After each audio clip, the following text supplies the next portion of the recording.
Planet Finance Business School, High-Tech City, Hyderabad. BCom, BBA, PGDM, MBA. Call 9000 నమస్తే, welcome to Telugu popular TV. నేను సౌజన్య. రాజకీయాల్లో ఉన్నటువంటి అంశం ఏదైతే ఉందో అది ఎప్పుడైనా హాట్ టాపిక్. సో 2026 మొదలైనప్పటి నుంచి కూడా ఏదో ఒక స్టేట్ ఎలక్షన్స్ గురించి మనం డిస్కస్ చేసుకుంటూనే ఉన్నాం. సో అవి హాట్ టాపిక్ అవుతూనే ఉన్నాయి. మరి ఇప్పుడు వెస్ట్ బెంగాల్ ఎలక్షన్స్ గురించి చాలా హాట్ టాపిక్ అవుతుంది. ట్రెండింగ్ ఇప్పుడు న్యూస్ అదే. మరి ఈ అంశానికి సంబంధించి వారి విశ్లేషణని, వారి అభిప్రాయాన్ని మనతో పంచుకోవడానికి ఈరోజు మనతో పాటు ఉన్నారు geopolitical analyst Pavan Shri Harsha గారు ఉన్నారు. వారితో మాట్లాడదాం. నమస్తే అండి. నమస్తే అండి. సో రాజకీయాలు అనగానే ఒక తెలియని ఇంట్రెస్ట్ వస్తుంది చాలా మందికి. సో ఇప్పుడు వెస్ట్ బెంగాల్ మమతా బెనర్జీ గారి గురించి హాట్ టాపిక్ అవుతుంది. సో అండ్ ఇప్పుడు ఏంటి అని అంటే ఇన్ని సంవత్సరాలు ఉన్నటువంటి మమతా బెనర్జీని ఖచ్చితంగా బీజేపీ రీప్లేస్ చేస్తుంది అనేటువంటిది టాక్ నడుస్తుంది. అసలు ఇది ఎంతవరకు వాస్తవం? అసలు బెంగాల్ ఎలక్షన్ గురించి మీరేమనుకుంటున్నారు? సో ఎవరు గెలుస్తారు, ఎవరు ఓడతారు అనేది దైవాధీనం అండి. ఎంత కాన్ఫిడెంట్ గా చెప్పినా ప్రయత్న లోపం ఉండకూడదు. ఎగ్జాక్ట్లీ. సో మనం ప్రస్తుతం ఇప్పుడు మమతా బెనర్జీది కానివ్వండి, బీజేపీది కానివ్వండి, మనం పరిస్థితి చూస్తే 2021, 2026 అంటే 2021లో ఆ రాష్ట్రంలో జరిగిన అసెంబ్లీ ఎన్నికలు, ఇప్పుడు జరగబోతున్న అసెంబ్లీ ఎన్నికలకి ఇద్దరు వ్యూహాలు ఎలా ఉన్నాయి, 2024లో ఏం జరిగింది జనరల్ ఎలక్షన్స్ అండ్ ఇప్పుడు ఎలా ఉంది, మనం ఒక్కసారి కంపేర్ చేసుకుంటే సింపుల్ గా చెప్పాలి అంటే గనక ఇప్పుడు ప్రస్తుతం ఫ్రస్ట్రేటెడ్ దీది, కాన్ఫిడెంట్ మోదీ. ప్రస్తుతం పరిస్థితి అలా ఉంది. ఎందుకంటే 2021లో చూసుకున్నట్టయితే to be honest BJP made several blunders. First thing ఏంటి అంటే అందులో ఫస్ట్ది మోదీ గారే స్వయంగా పర్సనల్ గా మమతా బెనర్జీని టార్గెట్ చేయడం, అది కూడా దీది అని. మనకి తెలిసిందే మోదీ గారి ఒక జాతీయ స్థాయిలోనే కాకుండా అంతర్జాతీయ స్థాయిలో ఆయనకి ఒక ఎలాంటి ఇమేజ్ ఉందో. ఇన్ఫాక్ట్ ఆయన సీఎంగా ఉన్నప్పుడే ఆయన మీద వ్యక్తిగత ఆరోపణలు చేసినందువల్ల ఎన్నికలు ఓడిపోవడం చూసాం. 2007లో ఆ గుజరాత్ అసెంబ్లీ ఎన్నికల్లో మౌత్కా సోదాగర్ అని చెప్పి సోనియా గాంధీ అనడం వల్ల నిజానికి ఎలక్షన్స్ మళ్ళీ టిల్ట్ అయ్యాయని అంటారు. అమాంగ్ మెనీ అది కూడా ఒక కారణం అని. అంటే అప్పటి నుంచి మోదీ గారి మీద వ్యక్తిగత దూషణ చేయడం వల్ల కాంగ్రెస్ కి ఎలా ఓడుతూ వస్తుందో మనం చూసాం. ఇంకా 2014లో అయితే గనక మనకి తెలిసిందే కాంగ్రెస్ నాయకులు చాయ్ వాలా అని చెప్పి కానివ్వండి రకరకాలుగా ఎలా వ్యక్తిగత దూషణలు చేశారు. అది అలా కొనసాగుతూ వస్తుంది అండ్ వాళ్ళ రిజల్ట్ ఎలా ఉంటుందో మనం చూస్తున్నాం. విచిత్రం ఏంటంటే 2021 అసెంబ్లీ ఎలక్షన్ లో అదే మిస్టేక్ బీజేపీ చేసింది. అది కూడా స్వయంగా మోదీ గారు చేశారు. దీదీ ఓ దీదీ అని చెప్పి అనడంతో మమతా బెనర్జీ దాన్ని అడ్వాంటేజ్ గా తీసుకుని బీజేపీని విలన్ గా చూపించడం స్టార్ట్ చేసింది, లోకల్ వర్సెస్ నాన్ లోకల్. కానీ అది ఒక రకంగా బీజేపీలో అందరూ ఒప్పుకోవాల్సింది, మెచ్చుకోవాల్సింది ఏంటి అంటే వాళ్ళు ఎన్నికలు గనక ఓడితే గుణపాఠాలు నేర్చుకుంటారు, వాళ్ళు ఎక్కడ తప్పు జరిగిందని చూసుకుంటారు. సో వాళ్ళు దాన్ని మళ్ళీ రిపీట్ చేయకుండా ఉండడానికి గెలిచిన చోట ఇంకా ఎలా ఇంప్రూవ్ చేసుకోవచ్చు అనేది వాళ్ళు ఫోకస్ ఉంటుంది. సో అలా చూసుకున్నట్టయితే 2021లో ఏదైతే వ్యక్తిగత దూషణ చేయడం వల్ల వాళ్ళకి డ్యామేజ్ జరిగిందని వాళ్ళు గ్రహించారో 2026కి వచ్చేసరికి వాళ్ళు అసలు అది చేయట్లేదు. మనం చూసుకున్నట్టయితే మోదీ గారు ఎక్కడా కూడా మమతా బెనర్జీ పేరెత్తట్లేదు. టీఎంసీ ప్రభుత్వం అంటున్నారు. టీఎంసీ ప్రభుత్వం అవినీతి ఆరోపణలు, లా అండ్ ఆర్డర్, మహిళలకి భద్రత లేకపోవడం అండ్ బంగ్లాదేశీలని అపీస్ చేయడం, వీళ్ళు వీటి మీదే దృష్టి పెడుతూ వస్తున్నారు. అండ్ అభివృద్ధి కూడా ఒకప్పుడు జీడిపి రాష్ట్రాలలో జీడిపిలో 3వ స్థానంలో ఉన్న వెస్ట్ బెంగాల్ ఇప్పుడు ఎందుకు 24వ స్థానంకి వచ్చిందని చెప్పి ప్రశ్నిస్తున్నారు. సో అంటే వ్యక్తిగత దూషణం అని గవర్నెన్స్ పరంగా మమతా బెనర్జీ ఎలా ఫెయిల్ అయిందో చూస్తున్నారు. నెంబర్ 1. నెంబర్ 2 ఏంటి అంటే ఇంకొక బిగ్గెస్ట్ థింగ్, వేరే పార్టీల నుంచి వచ్చిన వాళ్ళని టికెట్లు ఇవ్వకపోవడం. మనం చూసుకున్నట్టయితే 2021లో ఎవరెవరైతే వేరే వేరే పార్టీల నుంచి వచ్చారో, ముఖ్యంగా చెప్పాలంటే టీఎంసీ నుంచి ఎవరైతే వచ్చారో వాళ్ళందరికీ వీళ్ళు టికెట్లు ఇస్తూ వెళ్ళిపోయారు. అంటే సొంత పార్టీ నేతలను కూడా పక్కన పెట్టి. అప్పటికే వీళ్ళ మీద నిజానికి వ్యతిరేకత ఉంది. ఆ వ్యతిరేక నిజానికి బీజేపీకి అప్పుడు సలహాలు ఇచ్చారని అంటారు. సంఘ అనుబంధిత సంస్థలు గ్రౌండ్ లో పనిచేసే వాళ్ళు వీళ్ళని తీసుకోకండి, వీళ్ళ మీద వ్యతిరేకత ఉందని. కానీ మరి ఏం కారణాల చేత తీసుకున్నారో తెలీదు. వాళ్ళని తీసుకోవడంతో ఏ వ్యతిరేకత అయితే వాళ్ళ మీద ఉందో అది టీఎంసీ మీద ఉండాల్సింది పోయి అది మొత్తం బీజేపీ మీదకి ట్రాన్స్ఫర్ అయింది. వన్ ఆఫ్ ద రీజన్ ఓడిపోవడానికి అది కూడా కారణం. సో దాని నుంచి కూడా వీళ్ళు మళ్ళీ నేర్చుకున్నారు. ఇప్పుడు మనం చూసుకున్నట్టయితే 2026 అసెంబ్లీ ఎన్నికలకు వచ్చేసరికి వెస్ట్ బెంగాల్లో ఎవరైతే బీజేపీ కోసం కష్టపడి పోరాడారో, ఎవరైతే మమతా బెనర్జీ అట్రాసిటీస్ ని తట్టుకుని నిలబడ్డారో వాళ్ళనే బీజేపీ అగ్రస్థానంలో వాళ్ళకి పెద్దపీట వేస్తూ వాళ్ళకే టికెట్లు ఇచ్చింది. సో వీళ్ళు ఎలాగ ఇంప్రూవ్ అవుతూ ఎలా నేర్చుకుంటూ వస్తున్నారు అనడానికి ఇది ఒక ఉదాహరణ. అండ్ మమతా బెనర్జీ దగ్గరకు వచ్చినట్టయితే ఇప్పుడు నేను ఫ్రస్ట్రేటెడ్ దీది అని ఎందుకన్నానంటే, మా 2021 ఎలక్షన్లో మమతా బెనర్జీ కాన్ఫిడెన్స్, ఖేలా హోబే అని కానివ్వండి, మమతా బెనర్జీ ఎలా అగ్రెసివ్ గా వెళ్ళారు, క్యాంపెయినింగ్ ఎలా చేశారో చూసాం. ఇప్పుడు వచ్చేసరికి మమతా బెనర్జీ చాలా ఫ్రస్ట్రేషన్ లో ఉంటున్నారు. మనం చూసుకున్నట్టయితే ఇప్పుడు మోదీ గారు సభ పెట్టారు అనుకోండి, మోదీ గారు కానివ్వండి, అమిత్ షా గారు కానివ్వండి, ఇటీవల యోగి ఆదిత్యనాథ్ గారు, వీళ్ళు ఒక చోట నుంచి మాట్లాడతారు. మమతా బెనర్జీ ఒక చోట నుంచి ఇంకో చోట మొత్తం స్టేజ్ ఉంటే మొత్తం తిరుగుతూనే ఉంటారు. ఆవిడ మాటలో ఆవిడకి ఫ్రస్ట్రేషన్ ఎంత ఉందంటే, మొన్న ఆవిడ ఒక చోట జనాలని క్వశ్చన్లు అడుగుతుంటే జనాల నుంచి రెస్పాన్స్ రావట్లేదు. వెస్ట్ బెంగాల్, అది కూడా మమతా బెనర్జీ కంచుకోట. కరెక్ట్. సో ఆవిడ ఫ్రస్ట్రేషన్ నిజానికి బయట పడిపోతుంది.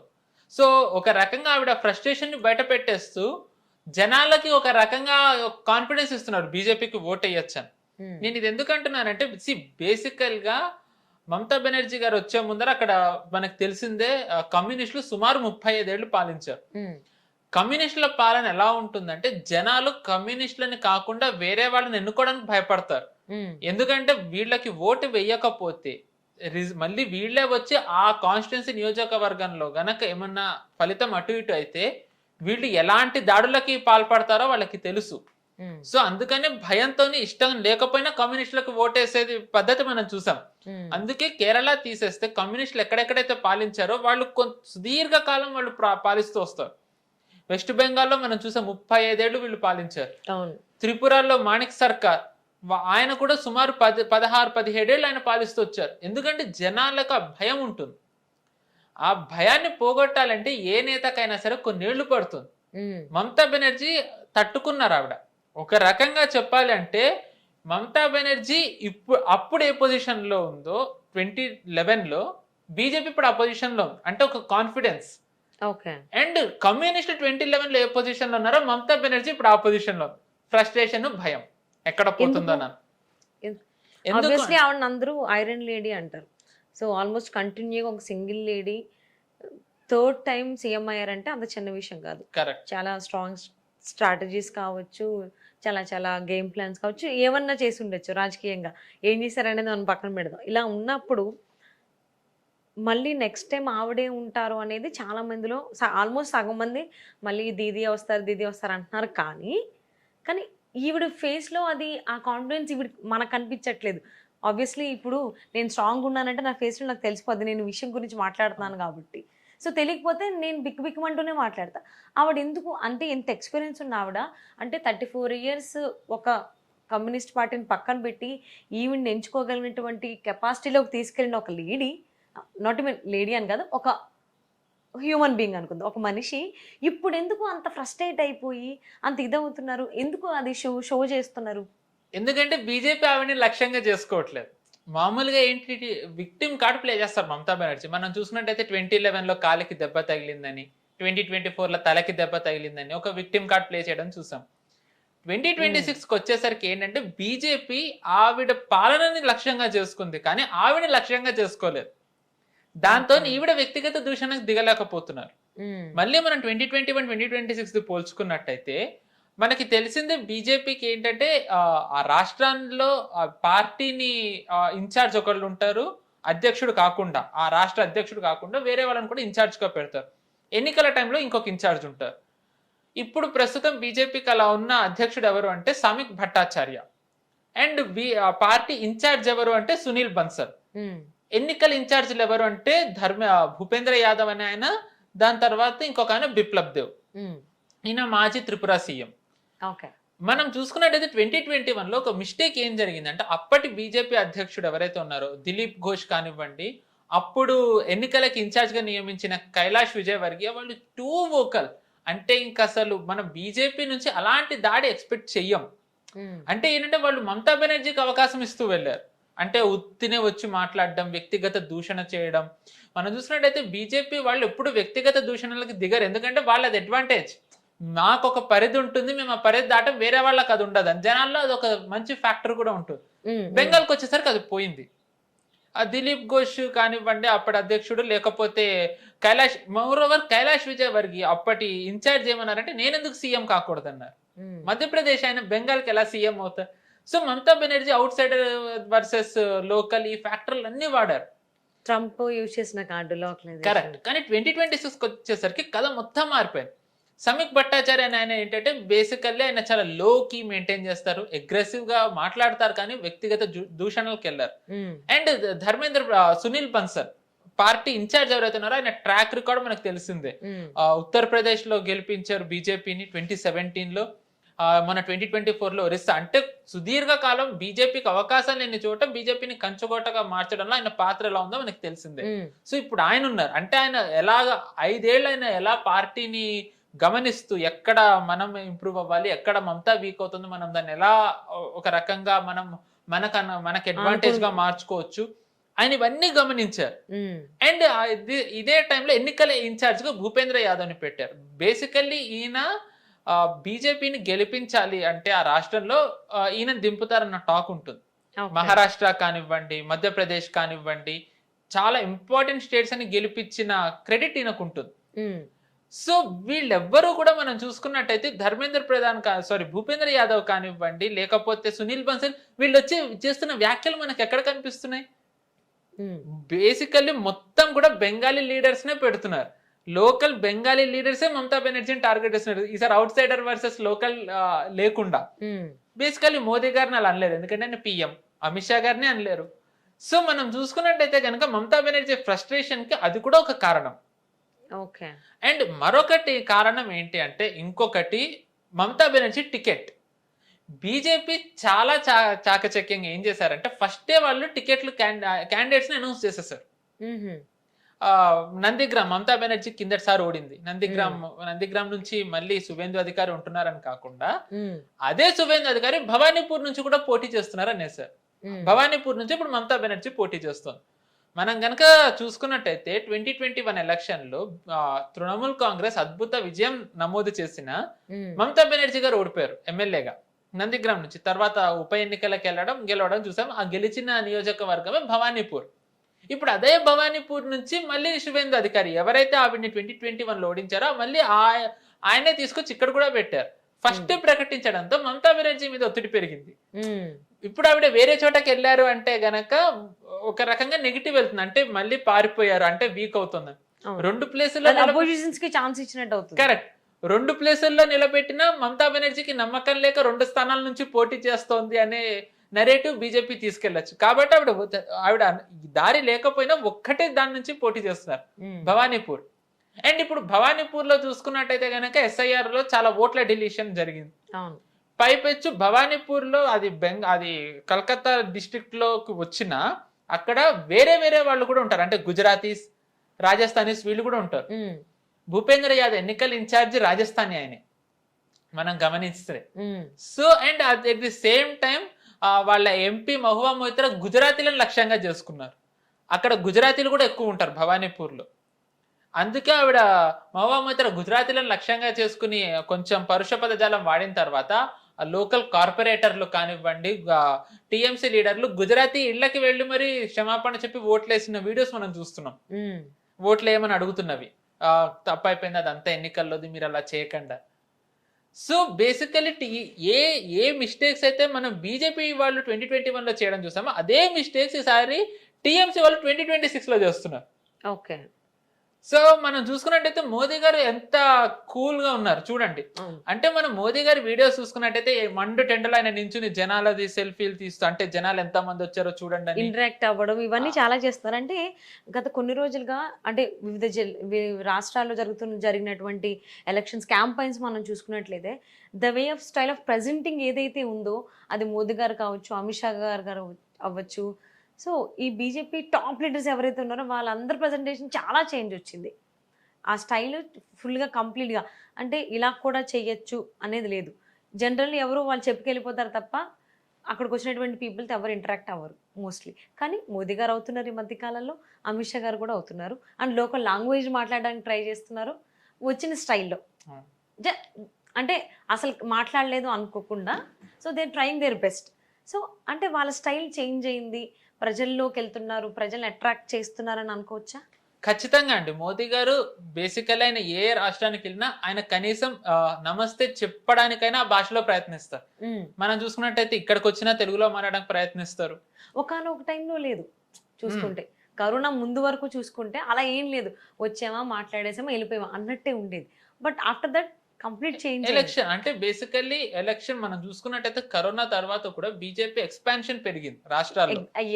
2019 తర్వాత 303 సీట్స్ వచ్చిన తర్వాత ఇప్పుడు మొత్తంగా చూసుకున్నట్టయితే ఎన్డీఏ ప్రభుత్వం, ఎన్డీఏ కూటమి 21 రాష్ట్రాల్లో ఉంది. అవును, మనం ఇండియా మ్యాప్ చూసుకుంటే ఆల్మోస్ట్ అంతా కాషాయం ఉంటది. కరెక్ట్. ఇంకొన్ని రాష్ట్రాలు అంటే ఆన్ టిప్స్ మనం కౌంట్ చేయొచ్చు. దానికోసం బీజేపీ ట్రై చేస్తుంది అనేది ఒకనొక టైంలో హాట్ టాపిక్ అయింది. దాంట్లో ఇప్పుడు వెస్ట్ బెంగాల్ చాలా ముఖ్యంగా వీళ్ళు పెట్టుకున్నారు లక్ష్యంగా. ఎందుకంటే ఎలక్టోరల్లీ చూసుకున్నట్టయితే గనక మనకి వెస్ట్ బెంగాల్ 3rd ప్లేస్ లో ఉంటుంది ఎంపీ సీట్స్ లో. ఫస్ట్ ప్లేస్ లో మనకి ఉత్తరప్రదేశ్ ఉంటుంది 80, దాని తర్వాత మనకి మహారాష్ట్ర ఉంటుంది 48, దాని తర్వాత west Bengal 42 seats. I think 40 seats లో ఉంటుంది, ఇఫ్ ఐఎమ్ నాట్ రాంగ్ 42. అంటే మనం చూసుకున్నట్టయితే అన్ని సీట్స్ లో ఉన్న రాష్ట్రం, 3వ రాష్ట్రం ఎంపీ సీట్స్ లో, అక్కడ బీజేపీ ప్రభావం లేకపోతే గనక చాలా కష్టం. సో ఆబ్వియస్లీ వీళ్ళు దానికి ప్రయత్నిస్తారు. అండ్ ఇక్కడ మళ్ళీ మమతా బెనర్జీ చేసిన మిస్టేక్ ఒకటి ఏంటి అంటే, ఈ లోకల్ నాన్ లోకల్ తెచ్చినప్పుడు, ఇదంతా తెచ్చినప్పుడు వీళ్ళు మామూలుగా మేనిఫెస్టోలు రిలీజ్ చేస్తారు. ఆ మేనిఫెస్టోలు రిలీజ్ చేసే దాంట్లో వీళ్ళు మామూలుగా మనం చూసిన మహువా మొయిత్రా గారు కానివ్వండి, టీఎంసీ లీడర్స్ బెంగాలీ అస్మిత, బెంగాలీ భాష ఇవన్నీ మాట్లాడతారు. వీళ్ళకి ఏం తెలుసు, వీళ్ళేం కాపాడగలరా? అలానే వీళ్ళ మేనిఫెస్టోకి ఉర్దూ పేరు పెట్టారు, ఇష్తహార్. ఓకే, వీళ్ళు మళ్ళీ ఒక అవకాశం ఇచ్చారు. ఆబ్వియస్లీ అపీస్మెంట్, ముస్లిం ఓట్లు. ఇష్తహార్ అనేది అనడంతో బీజేపీ వాళ్ళు మళ్ళీ దాన్ని క్యాష్ చేసుకున్నారు. ఓకే, అంటే ముస్లిమ్స్ ది కౌంట్ ఎక్కువ ఉందని చెప్పేసి అంటే బేసికల్లీ మమతా బెనర్జీ గారు ఎప్పుడు కూడా వాళ్ళని చేయడం మీదే, అంటే వాళ్ళ ఓట్స్ కావాలనుకోవడంలో ఆవిడ ఎప్పుడు ప్రయత్నిస్తారు. మనం చూసుకున్నట్టయితే 2024 ఎన్నికలు అప్పుడు ఒకటి ఓట్ జిహాద్ అనేది విన్నాం, అంటే ఓట్లు వీళ్ళకేయండి వాళ్ళకేయండి. బేసికల్లీ 2024 కంటే ముందరే మనం వెస్ట్ బెంగాల్లో చూసాం. అసలు మమతా బెనర్జీ టీఎంసీ పార్టీకి 2021లో వచ్చిన సీట్లు అంతకు ముందు రాలేదు. ఎందుకంటే ముస్లిమ్స్ గంపగుత్తగా ఒక్క పార్టీకే వేశారు, ఎందుకంటే బీజేపీ అక్కడ రాకూడదు అనే లక్ష్యంతో. సో ఆబ్వియస్లీ మమతా బెనర్జీ మనకు తెలిసింది ఆవిడ ఎంత ముస్లిం అపీస్మెంట్ చేస్తారో. సో అందుకనే వాళ్ళు ఇష్తహారం పెట్టారు. మేబీ ఆవిడ నమ్మకం అయి ఉండొచ్చు, హిందూస్ నాకు ఎలాగో వేసేవాళ్ళు వేస్తారు, సో నా మెయిన్ టార్గెట్ ముస్లిమ్సే కాబట్టి ఆవిడ అది పెట్టుండొచ్చు. అండ్ మనం చూసుకున్నట్టయితే గనక మోదీ గారు బెంగాలీ మాట్లాడడానికి ట్రై చేస్తూ ఓటర్లను ఆకర్షించే వీడియోస్ వేస్తుంటే, మమతా బెనర్జీ గారు ఇష్తహార్ అని చెప్పి వాళ్ళ లీడర్లేమో ఇందా చెప్పినట్టుగా గుజరాతీలను తిడుతూ మళ్ళీ వీళ్ళు ఏం చేశారని అంటూ ఒక రకంగా చెప్పాలి అంటే బీజేపీ చాలా వ్యూహాత్మకంగా వెళ్తాం. అండ్ మమతా బెనర్జీ సైడ్ నుంచి వచ్చేసరికి ఆవిడ ఫ్రస్ట్రేషన్, ఒక విజన్ లేకుండా వెళ్తున్నట్టుగా మనకి కనిపిస్తుంది. అంటే మళ్ళీ 4వసారి మళ్ళీ గెలవాలనేటువంటి ఉద్దేశంలో అసలు ఎటు వెళ్తున్నారో ఏం చేస్తారో తెలియకుండా వెళ్ళిపోతున్నారని అనుకోవచ్చా? ఖచ్చితంగా. మనం చూసుకున్నట్టయితే గనక ముఖ్యంగా మమతా బెనర్జీకి ఇంకొక మెయిన్ ఫ్రస్ట్రేషన్ పాయింట్ ఏంటి అంటే ఆవిడకి ఎస్ఐఆర్ అనేది ఆవిడ మనం చూసుకున్నట్టయితే ఎస్ఐఆర్ ఇక్కడ కాకుండా బీహార్ లో మొదలెట్టినప్పటి నుంచి మమతా బెనర్జీ దీన్ని వ్యతిరేకించడం చూసాం. అసలు ఆవిడ అన్ని ప్రతిపక్ష పార్టీలు వ్యతిరేకించాయి. బట్ అసలు ఈవిడ ఎంత చేశారంటే అసలు నిజంగా ఎస్ఐఆర్ తోని కంప్లీట్లీ సినారియోలు చేంజ్ అయిపోతాయి అన్నట్టు ఈవిడ మనం చేస్తున్న వ్యాఖ్యలు అన్ని చూసాం. కానీ నిజం చూసుకున్నట్టయితే ఈ ఎస్ఐఆర్ ద్వారా నిజానికి చెప్పాలంటే బెంగాల్ కాదండి అన్నిటికంటే ఎక్కువగా ఓట్లు పోయింది. మనం చూసుకున్నట్టయితే గనక ఈ ఎస్ఐఆర్ డిలీషన్ ఫేజ్ 2లో 12 రాష్ట్రాలు కేంద్రపాలిత ప్రాంతాల్లో జరిగితే అందులో సుమారుగా మనం చూసుకున్నట్టయితే 5.19 crore ఓట్స్ డిలీషన్ జరిగింది. దీంట్లో అన్నిటికంటే ఎక్కువగా పర్సంటేజ్ పరంగా చూసుకున్నట్టయితే ఓట్స్ డిలీషన్ అనేది అండమాన్ అండ్ నికోబార్ లో 22.32. దాని తర్వాత ఉత్తరప్రదేశ్ 2.89 crores, పర్సంటేజ్ వచ్చేసరికి 18.72%. ఓకే. తర్వాత తమిళనాడు 1.1 crore 2 lakhs, పర్సంటేజ్ 15.85%. తర్వాత గుజరాత్ 77 lakhs, పర్సంటేజ్ 15.28. తర్వాత west Bengal 89 lakhs 12%. Okay. So and దీంట్లో కూడా మళ్ళీ మమతా బెనర్జీ గారు ఏమంటారు, ఓట్ల డిలీషన్ జరిగింది. మనం చూస్తున్నాం ఆవిడ చేస్తున్న వ్యాఖ్యలు. దీంట్లో కూడా మనం చూసుకున్నట్టయితే నెట్ డిలీషన్ అంటే మొత్తంగా ఓట్లు తీసేసిన దాంట్లో 5th ప్లేస్ లో ఉంది పర్సంటేజ్ లో చూసుకుంటే. మీకు ఆల్రెడీ అది చెప్పాను ఇందాక. అండ్ దాని తర్వాత డెడ్ ఎలక్టర్స్ అంటే పోయిన వాళ్ళని కూడా ఓట్లలో ఉంచారు, కానీ అది తీసేసిన దాంట్లో 2వ స్థానం. దాని తర్వాత ఓట్లు కొంతమంది ఇళ్ళు మారుతారు కానీ వాళ్ళు మార్పించుకోరు, అలాంటి వాళ్ళని తీసేసిన దాంట్లో 6వ స్థానం. డబుల్ ఎన్రోల్ అంటే కొంతమంది షిఫ్ట్ అవుతారు కానీ అక్కడ ఉంచుకుని వేరే చోట్ల పెట్టుకుంటారు, అలా ఉన్న వాళ్ళలో 8వ స్థానం. సో మరి మమతా బెనర్జీ గారు ఏదైతే కేవలం వెస్ట్ బెంగాల్ ని టార్గెట్ చేసుకున్నారన్నారో అది ఇక్కడ ఈ డేటాతో మొత్తం అబద్ధం అని ప్రూవ్ అయింది.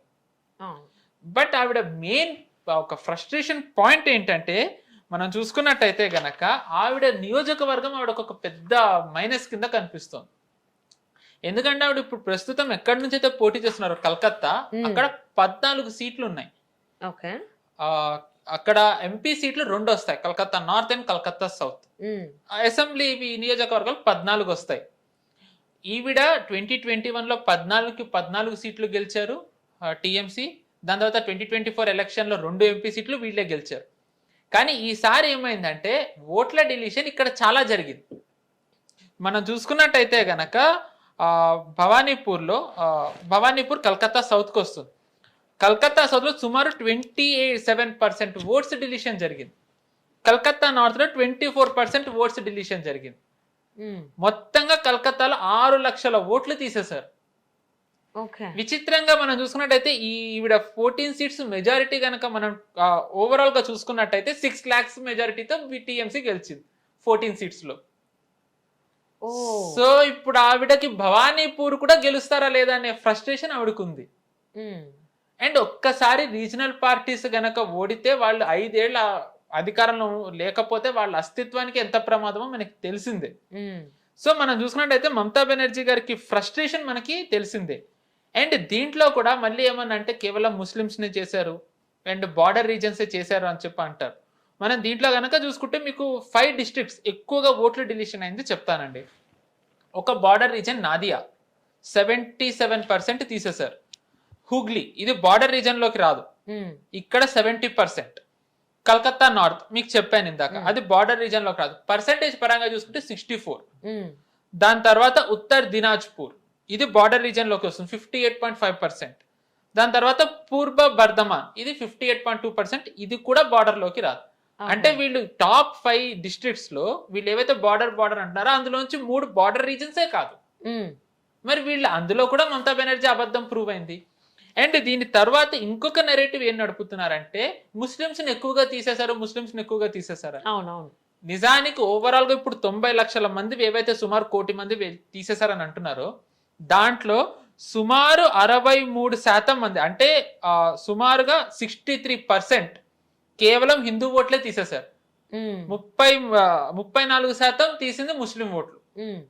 అంటే మరి దీంట్లో హిందూ ఓట్లే తీశారు అని అంటే మరి బీజేపీకి నష్టం కదా అనుకుంటే, మీకు ఇందాక చెప్పాను పోయిన వాళ్ళవి ఉంచారు, వేరే చోట మారినవి ఉన్నాయి, దాని తర్వాత డబల్ ఎన్రోల్డ్ చేసినవి ఉన్నాయి. సో ఇలాగే చాలా చోట్ల వీళ్ళు హిందూ ఓట్లతో నుండి వీళ్ళు ఓట్లు వేస్తూ రావడం చూసాం. సో బేసికల్లీ ఏంటంటే ఇలా ఎస్ఐఆర్ ద్వారా ఏవైతే ఫేక్ ఓట్స్ ఉన్నాయో జ్యుడిషియరీ సహాయంతో అవన్నీ కూడా ఎలక్షన్ కమిషన్ తీసేసింది. ఇంకొక పెద్ద సమస్య సార్ మమతా బెనర్జీకి ఏంటంటే పోలీసులు ఆవిడ ఆధీనంలో లేరు. బేసికల్లీ మనం చూసుకున్నట్టయితే గనక ఎలక్షన్ కమిషన్ చాలా మంది డీజీపీలను కానివ్వండి పోలీసులను కానివ్వండి వీళ్ళందరినీ కూడా ట్రాన్స్ఫర్ చేయడం చూసాం. ఎందుకంటే వీళ్ళు బేసికల్లీ ఎలక్షన్ కమిషన్ స్వయంగా అంది వీళ్ళలో సగం మంది officers TMC payroll in the sense వాళ్ళ కోసం పనిచేస్తున్నారు, సాక్ష్యాలతో సహా రుజువు చేశారు. అండ్ కొంతమంది ఆఫీసర్స్ వెస్ట్ బెంగాల్ ఈసీ వీళ్ళు మీటింగ్ పెట్టినప్పుడు ఆఫీసర్స్ వాళ్ళ కూచ్ బీహార్ లో వాళ్ళ ఎలక్షన్ స్టేటస్ వాళ్ళకి తెలియదు, ఎన్ని వార్డ్స్ ఉన్నాయి ఏంటో వాళ్ళు చెప్పలేకపోయారు, వాళ్ళని తీసేశారు. సో బేసిక్ అండ్ ఇంకొకటి ఏంటంటే ఇక్కడ సెంట్రల్ ఆర్మ్డ్ పోలీస్ ఫోర్సెస్ కి ఎక్కువ అధికారాలు ఇచ్చారు. వాళ్ళు చాలా పోలింగ్ స్టేషన్స్ లో సార్ వాళ్ళే ఉంటారు, పోలీసులు కాదని. మనం చూసినట్టయితే 2021 లో ఎక్కువగా బూత్ క్యాప్చరింగ్ జరిగింది, పోలీసులు ప్రేక్షక పాత్ర వహించడం చూసాం. సో మమతా బెనర్జీకి ఏంటంటే ఆ ఫ్రస్ట్రేషన్ ఏంటంటే ఆవిడకి ఈసారి బేసికల్లీ అధికారులను మార్చారు. అధికారుల్ని మార్చినా ఏంటంటే ఆ లోకల్ అధికారులే మళ్ళీ ఇంకో చోటకు వస్తారు. ఉదాహరణకి నార్త్ 24 పరగనాస్ ట్రాన్స్ఫర్ చేస్తే వాళ్ళు కలకత్తాకు వస్తారు, కలకత్తా వాళ్ళు వేరే రాష్ట్రానికి వెళ్తారు, వేరే రాష్ట్రాల నుంచి తేలేరు. మరి అది కూడా ఒక ఛాలెంజ్. అక్కడక్కడే షఫుల్ చేశారు, అవన్నీ తీసుకోలేకపోతున్నారు Mamata Banerjee. So and moreover Bangladesh నుంచి కూడా కొంచెం వేరే దారుల నుంచి ఇక్కడికి రావడం, ఇక్కడ లోకలైజ్ అని చెప్పేసి అని వేరే వాళ్ళ పేర్లు తీసుకుని అలా ఓటర్ ఐడీస్ చేసుకోవడం కూడా జరుగుతుంది. ఆ రకంగా కూడా బీజేపీ టార్గెట్ చేస్తుంది వెస్ట్ బెంగాల్ని అనేటువంటి మాట వస్తుంది. దాని గురించి ఏమంటారు? బేసికల్లీ మనం చూసుకున్నట్టయితే బార్డర్ రీజన్స్ అయిన ఒకటి ముర్షిదాబాద్లో ఓట్ల డిలీషన్ చాలా ఎక్కువ జరిగిందని ఈసీనే చెప్పిందండి. ముర్షిదాబాద్ మనం చూసుకున్నట్టయితే గనక వక్ఫ్ది అయిన తర్వాత, లాస్ట్ ఇయర్ వక్ఫ్ అమెండ్మెంట్ బిల్లు తెచ్చిన తర్వాత బెంగాల్లో చాలా అత్యధికంగా గొడవలు జరిగిన ప్రాంతం ముర్షిదాబాదే. మనం గనక చూసినట్టయితే అక్కడ ఎక్కువగా బెంగాలీలు కాదు బంగ్లాదేశీలు ఉంటారని చెప్పని అంటారు. బేసికల్లీ మనం చూసుకున్నట్టయితే గనక బెంగాల్ బార్డర్ రీజన్స్ ఏవైతే ఉంటాయో, లైక్ ఇప్పుడు నాదియా ఒకటి ఉందండి, నాదియా, ఉత్తర్ దినాజ్పూర్, దక్షిణ్ దినాజ్పూర్, ఈవెన్ డార్జిలింగ్, నార్త్ 24 పరగనాస్, కూచ్ బిహార్, ఇక్కడ డెమోగ్రఫీ చేంజ్ లాస్ట్ 10-15 years లో గణనీయంగా జరిగిందని చెప్పంటారు. బంగ్లాదేశీలు ఉన్నారని చెప్పంటారు. ఓట్లు తీసేశారు అని అన్నప్పుడు, సరే భారతీయుల ఓట్లు తీస్తే ఒక అర్థం, ఓకే గొడవ చేశారంటే, బంగ్లాదేశీలో ఓట్లు తీస్తే ప్రాబ్లం ఏంటి? ఒకవేళ నిజంగానే వాళ్ళు భారతీయులు అయితే గనక ఏవైతే ఎలక్షన్ కమిషన్ ఏవైతే మీకు ప్రూఫ్లు అడుగుతుందో, Form 7 సబ్మిట్ కానివ్వండి, లేకపోతే మీ ఇంటికి అధికారులు వస్తారు వాళ్ళకి ఇవ్వండి, అవన్నీ ఇచ్చుంటే గనక తీసుండే వాళ్ళు కాదు కదా, తీసుండే వాళ్ళు కాదు. మనం చూసాము తండ్రికి కొడుక్కి మధ్య ఏజ్ డిఫరెన్స్ ఏదైతే ఉందో చాలా ఆడ్ ఉంటుంది. అవును. సో అక్కడ మరి 10 years అంటే అది ఎంతవరకు నమ్మాలి? అంటే కొన్ని దశాబ్దాలుగా వీళ్ళందరూ ఎలాగ ఇక్కడ వీళ్ళని మమతా బెనర్జీ ఎలాగ వీళ్ళని మొత్తం బెంగాల్ ఎకో సిస్టమ్ లోకి తెచ్చారో మనకి ఇది ఒక ఎగ్జాంపుల్.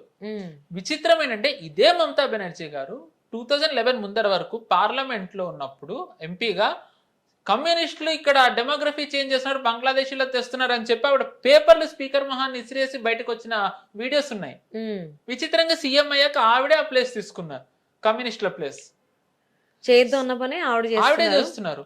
అండ్ ఇంకొకటి ఇంపార్టెంట్ ఆస్పెక్ట్ ఇక్కడ ఏంటంటే, బేసికల్ గా మమతా బెనర్జీ గారి కంటే ఎక్కువ బీజేపీ ఎందుకు దీన్ని ఇంపార్టెంట్ గా చూస్తోందంటే, ఇక్కడ మనం గవర్నమెంట్ పరంగా ఒకటి, పార్టీ పరంగా ఒకటి చూసుకున్నట్టయితే, బిఎల్ సంతోష్ గారు ఈ year are last year ending లో ఒక కాన్క్లేవ్ జరిగింది జాతీయ స్థాయిలో. ఆ కాన్క్లేవ్ లో ఆయన అన్న మాట, మాకు బంగ్లాదేశ్ ఎలక్టోరల్ ఛాలెంజ్ కాదు, సివిలైజేషనల్ ఛాలెంజ్, సివిలైజేషన్ కాపాడడమే మా లక్ష్యం అని అన్నారు. సో బీజేపీకి కేవలం ఎలక్టోరల్లే కాకుండా సివిలైజేషన్ బ్యాటిల్ కూడా బీజేపీ అక్కడ చేస్తుంది. ఎలక్టోరల్ అంటే మీకు ఇందాక చెప్పినట్టే 3rd largest ఎంపీ సీట్స్ ఉన్నది కాబట్టి వాళ్ళకి కావాలి అది. Whereas coming to party as a government, central government గా బీజేపీ ఎందుకు అక్కడ గెలవాలి అనుకుంటోంది అంటే, డెమోగ్రఫీ చేంజ్ ఆపాలి అంటే గనక మనం చూసుకుంటే భారత్ బంగ్లాదేశ్ బార్డర్ లో అమిత్ షా గారు ఎన్నోసార్లు అన్నారు, అన్ని రాష్ట్రాలు మాకు సహకరిస్తున్నాయి ఫెన్సింగ్ చేయడానికి. అస్సాం సహకరించింది, త్రిపుర సహకరించింది, మాకు సహకరించిన రాష్ట్రం వల్ల వెస్ట్ బెంగాల్ ఒక్కటేనని. ఆ వెస్ట్ బెంగాల్ సహకరించాలంటే తెలిసిందే మనకి రావాలి, గవర్నమెంట్ బీజేపీ రావాలనుకుంటోంది. సో వాళ్ళు నేషనల్ సెక్యూరిటీ పరంగా ప్రభుత్వం, సివిలైజేషన్ ని కాపాడే పరంగా ఎలక్టరల్ గేమ్స్ పరంగా పార్టీ కింద. సో వాళ్ళు 2 రకాలుగాను ప్రయత్నిస్తున్నారు. అండ్ ఈసారి వాళ్ళు చాలా కామ్ గా ఉన్నారు. మనం చూసుకున్నట్టయితే గనక స్మాల్ థింగ్ అండి, అమిత్ షా గారు ఇందాక మనం బీజేపీ ఫ్లాస్ మాట్లాడుకున్నాం, ఆ ఫ్లాస్ లో ఇంకొక ఫ్లా ఇందాక నేను మీకు 2021, 2026, 2024 మళ్ళీ 2026 అంటే 2021 లో బీజేపీ చేసిన ఒక మిస్టేక్ ఏంటంటే అబ్కి బార్ 200 పార్ అన్నారు. 200 seats చాలా భారీ నెంబర్ ఇచ్చేసారు. మనకు తెలిసిందే 77 దగ్గర ఆగాల్సి వచ్చింది. అది ఆ మిస్టేక్ మనం చూసినట్టయితే మళ్ళీ 2024 లో కూడా రిపీట్ చేశారు, అబ్కి బార్ 400 పార్ అన్నారు, అది 240కి ఆగింది. సో వాళ్ళు దాని తర్వాత నుంచి నెంబర్ ఇవ్వడం మానేశారు. మనం చూసినట్టయితే ఈసారి అమిత్ షా గారు నెంబర్ ని తగ్గించారు, 150 to 170 అంటున్నారు. అంటే ఏంటంటే ఈసారి వాళ్ళ ఎక్స్పెక్టేషన్స్ చాలా పీక్ చేయకుండా గ్రౌండెడ్ క్యాంపెయినింగ్ చేస్తున్నారు. సో మీకు అన్నట్టుగా బేసికల్ ఏంటంటే బీజేపీ వాళ్ళు ఈసారి మమతా బెనర్జీకి ఎటువంటి అవకాశం ఇవ్వట్లేదు, మమతా బెనర్జీ గారు స్వయంగా ఇస్తున్నారు. ఎందుకంటే ఆవిడ ఫ్రస్ట్రేషన్ లో ఉన్నారు. వీళ్ళ ఫ్రస్ట్రేషన్ ఇంకా అడ్వాంటేజ్ తీసుకుంటూ ఉండడంతో ఆవిడకి ఒక రకంగా చెప్పాలంటే షీఈస్ వెరీ ఫ్రస్ట్రేటెడ్. అగైన్ దీని ఆవిడకి బాగా తెలుసు మనందరికంటే ఆవిడ గ్రౌండ్ రియాలిటీ ఏంటి, సర్వేస్ ఏమవుతున్నాయి, వాళ్ళు ఎంతవరకు ప్రజలకు ఇచ్చినటువంటి హామీలు నెరవేర్చారు, డెవలప్మెంట్ ఎంతవరకు తీసుకొచ్చారు ఏంటి అనేది ఆవిడకి బాగా తెలుసు. కాబట్టి మేబీ నిజం తెలిసినప్పుడు కొంచెం ఆ భయం ఉంటుంది కాబట్టి మేబీ అది ఉండుండొచ్చు. అండ్ మోర్ ఓవర్ ఈ వెస్ట్ బెంగాల్ ఎలక్షన్స్ అంశాన్ని ఇంటర్నేషనల్ ఛానల్ అయినటువంటి ఆ ఛానల్ ఫోకస్ చేయడం, ఆ రకంగా అంటే అది అది నెగిటివ్గానే ప్రమోట్ అవుతుంది బయటికి. సో ఆ రకంగా ఛానల్ చెప్పడం అనేది మనం ఏ విధంగా తీసుకోవాలి, ఎలాంటి ఇంపాక్ట్ ఉంటుంది? అంటే ఇది కొంచెం బిగ్ సబ్జెక్ట్ అండి. బేసికల్గా బీబీసీ అనేది it is complete under payroll of liberals, western liberal. మనం కొంతమంది ఎకో సిస్టమ్ అంటారు, కొంతమంది డీప్ స్టేట్ అంటారు. సో బేసికల్గా మనం చూసుకున్నట్టయితే దీనికి మనం ఇది ఎందుకు చేస్తున్నారో తెలియాలి అంటే కనుక మనం 2011కి వెళ్ళాలి. 2011కి వెళ్ళినట్టయితే మనకి గుర్తున్నట్టయితే వికీలీక్స్ అనేది ఒకటి అప్పుడు చాలా సంచలనాత్మకమైంది. అంటే గవర్నమెంట్ యుఎస్ ప్రభుత్వం ఏం చేస్తుందో వికీలీక్స్ ద్వారా జూలియన్ అసాంజే అనే అతను బయట పెట్టాడు. అతను బయట పెట్టిన దాంట్లో వెస్ట్ బెంగాల్కి సంబంధించి యుఎస్ ఏమనుకుంటుంది అని అతను చెప్పాడంటే ఆ రిపోర్ట్లు డాక్యుమెంట్ల ద్వారా ఇక్కడ ప్రభుత్వం మారి టీఎంసీ రావాలని కోరుకుంటుంది అని అన్నారు. ఆ జూలియన్ అసాంజే రిపోర్ట్లో అది వచ్చింది. మరి అందుకే అప్పటి వరకు డెమోగ్రఫీ చేంజ్ గురించి పోరాడిన మమతా బెనర్జీ సడన్ గా ఆవిడే స్టాండ్ మార్చుకున్నారా? ఎందుకంటే ఎందుకు ఇది అనాల్సి వస్తుందంటే అప్పటి ఒబామా ప్రభుత్వం అంటే ఏ ప్రభుత్వం టీఎంసీ రావాలని కోరుకుంటుందని జూలియన్ అసాంజే అన్నారో మనం ఆధారంగా చూసుకున్నట్టయితే ఒబామా కానివ్వండి డెమోక్రాట్స్ వీళ్ళు బేసికల్లీ సోరోస్తో అలైన్ అయి ఉంటారు. సోరోస్ ఏంటంటే ప్రతి దేశంలోనూ డెమోగ్రఫీ చేంజ్ అవ్వాలి అనేది తన సిద్ధాంతం. ఇప్పుడు మనం చూసుకుంటే యూకేలో కూడా డెమోగ్రఫీ చేంజ్ అయింది. ఒక పాకిస్తానీ మనం మేయర్ గా ఉండడం చూసాం. సో ఇప్పుడు బెంగాల్కి వచ్చినట్టయితే గనక డెమోగ్రఫీ చేంజ్ జరుగుతూ అది ఒక రకంగా అది మొత్తం దేశం మీద ప్రభావం చూపిస్తోంది. ఇప్పుడు మొత్తం బార్డర్స్ అన్ని సీల్ చేసిన బంగ్లాదేశ్ వెస్ట్ బెంగాల్ ఒక్కటి ఓపెన్ ఉండడంతో అక్కడి నుంచి రావడం చూస్తున్నాం. సో బేసికల్ ఇప్పుడు వెస్ట్ బెంగాల్లో కూడా బీజేపీ కనుక వచ్చినట్టయితే బార్డర్ సీల్ అవ్వడమే కాకుండా ఉన్న వాళ్ళని కూడా ఫైండ్ అవుట్ చేసి పంపేయడానికి సులువు అవుతుంది. మనం చూసినట్టయితే 2024 తర్వాత నుంచి బంగ్లాదేశీలను దేశం మొత్తంలో ఎన్ని చోట్ల పట్టుకుంటున్నామో మనం చూసాం. అవునవును, తమిళనాడు, మహారాష్ట్ర, ఈవెన్ వెస్ట్ బెంగాల్లో ఒక రకంగా అవ్వట్లేదు. సో ఇమాజిన్ బీజేపీ కనుక వెస్ట్ బెంగాల్లో వచ్చినట్టయితే ఆ ప్రభావం కేవలం బెంగాల్కే పరిమితం అవ్వదు, మొత్తం దేశం మీద పడుతుంది. అదే జరిగినట్టయితే సోరోస్ లాంటి వాళ్ళు ఏదైతే డెమోగ్రఫీ చేంజ్ అవ్వాలని కోరుకుంటున్నారో దానికి పెద్ద బ్రేక్ పడుతుంది. సో అందుకనే బీబీసీ ద్వారా వీళ్ళు ఈ నరేటివ్ కి వీళ్ళు ప్రయత్నాలు చేస్తూ ఉండుండొచ్చు. ఇంకొక చిన్న ఆస్పెక్ట్ ఏంటంటే అందుకే ఈ సోరోస్ ఫండెడ్ ఆర్గనైజేషన్ ఎప్పుడైతే వీళ్ళు ఎస్ఐఆర్ ప్రకటించారో అప్పటి నుంచే వీళ్ళు కోర్టుకి వెళ్ళడం చూస్తున్నాం. వీళ్ళు బీహార్ ఎన్నికలు అప్పుడు కోర్టుకి వెళ్ళింది కూడా సోరోస్ ఫండెడ్ వాళ్ళే. సో దిస్ ఇస్ కంప్లీట్లీ ఇది బేసికల్ గా బెంగాల్ ఒక రకంగా బీజేపీ వర్సెస్ టీఎంసీ అయినా బీజేపీ వర్సెస్ సోరోస్ కిందన తెర వెనక జరుగుతుంది. ఏమవుతుంది అనేది మనం చూడాలి, May 4th తెలుస్తుంది. ఓకే. అండ్ సో ఫైనల్లీ అసలు వెస్ట్ బెంగాల్లో అంటే ఎర్లీ టు సే అంటారా లేకపోతే ఏంటి, అంటే మళ్ళీ మమతా బెనర్జీయే వచ్చే ఛాన్సెస్ ఉన్నాయా ఎంతవరకు, లేకపోతే బీజేపీ కైవసం చేసుకునే ఛాన్సెస్ ఉన్నాయా, మీరేమనుకుంటున్నారు? మై గెస్ ఈసారి గన్ షాట్ అన్నాను కానీ BJP has very bright chances to win Bengal. ఇప్పటి వరకు అయితే వాళ్ళు ఎటువంటి తప్పులు చేయలేదు. ఇంకా 10 రోజుల్లో కూడా మనం ఎన్నికలు తారుమారైన చూసాం. అవును. సో ఈసారి వన్ డేలో చెప్పలేము. కరెక్ట్. సో ఈ 10 రోజులు కనుక వీళ్ళు క్యాల్కులేటెడ్ గా ఉన్నట్టయితే ఐ థింక్ ఇంకొక రాష్ట్రం బీజేపీ వశం అయ్యే అవకాశం ఉంది. షూర్, డెఫినెట్లీ అండి. సో పాలిటిక్స్ లో ఎప్పటికప్పుడు అప్డేట్స్ వస్తాను అంటే will discuss more on this. Thank you so much. Thank you అండి, నమస్తే.